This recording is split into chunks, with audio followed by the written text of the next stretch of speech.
sore atas waktu yang diberikan kepada saya saat memilih mendesain pembelajaran.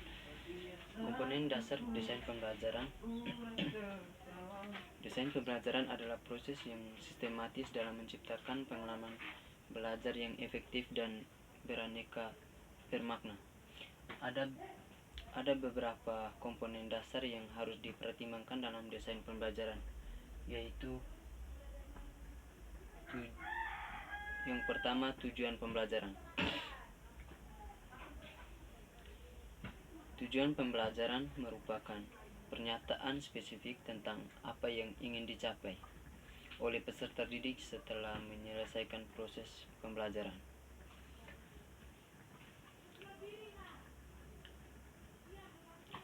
Fungsi tujuan pembelajaran adalah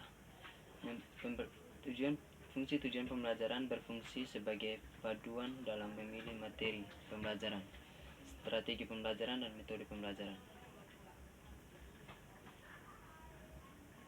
Contohnya, menyelesaikan modul ini, peserta didik diharapkan dapat menyelesaikan konsep dasar program web. Terus yang kedua, materi pembelajaran. Materi pembelajaran adalah konten yang akan disampaikan kepada peserta didik. Fungsinya adalah materi pembelajaran harus relevan dengan tujuan pembelajaran dan disusun secara logis dan mudah dipahami.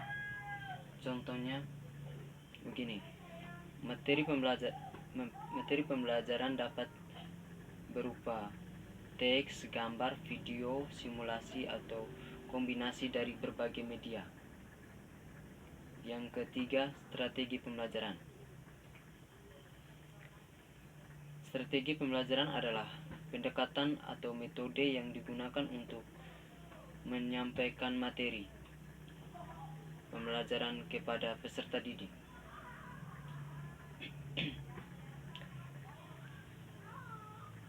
Fungsi strategi pembelajaran dipilih berdasarkan karakteristik peserta didik, tujuan pembelajaran, dan jenis materi pembelajaran.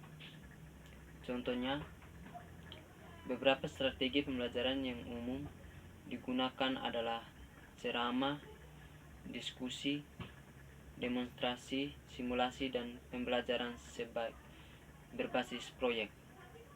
Yang keempat, media pembelajaran.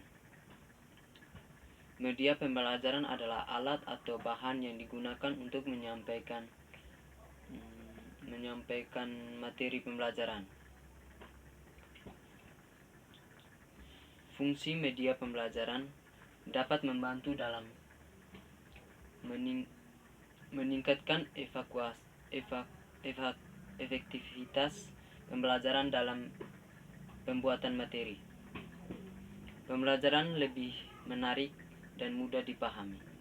Contoh media pembelajaran dapat berupa buku, papan tulis, slide presentasi, video, dan aplikasi pembelajaran. Yang kelima, metode penilaian. Metode penilaian adalah cara atau teknik yang digunakan untuk mengukur pencapaian tujuan pembelajaran. Fungsinya, metode pembelajaran digunakan untuk mengukur tingkat pemahaman peserta didik di tahap materi pembelajaran. Contoh metode penilaian dapat berupa ujian tulis, presentasi, portofolio, dan observasi. Yang keenam, evaluasi pembelajaran. Evaluasi pembelajaran adalah proses penilaian terhadap evaluasi program pembelajaran. Fungsi evaluasi adalah pembelajaran dilakukan untuk mengidentifikasi kekurangan dan kelemahan program pembelajaran sehingga dapat dilakukan perbaikan dan Peningkatan. Contoh evaluasi.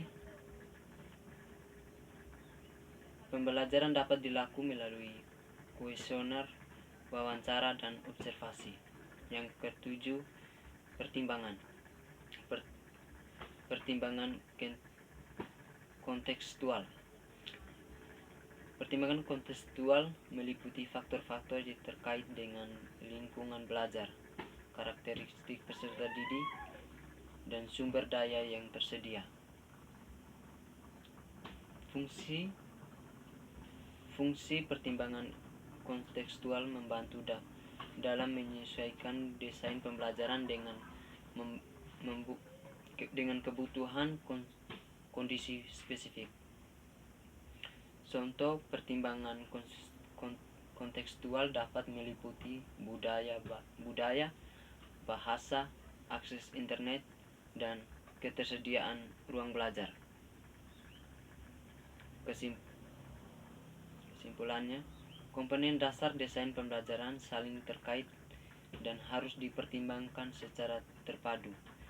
Desain pembelajaran yang aktif harus mempertimbangkan tujuan pembelajaran, materi pembelajaran, strategi pembelajaran, media pembelajaran, metode penilaian, evaluasi pembelajaran, dan pertimbangan kontekstual.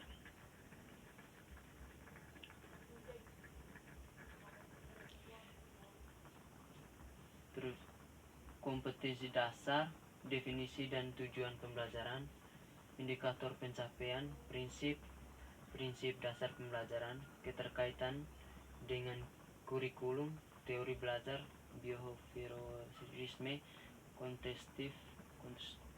konstruktisme. Sekian dari saya, terima kasih.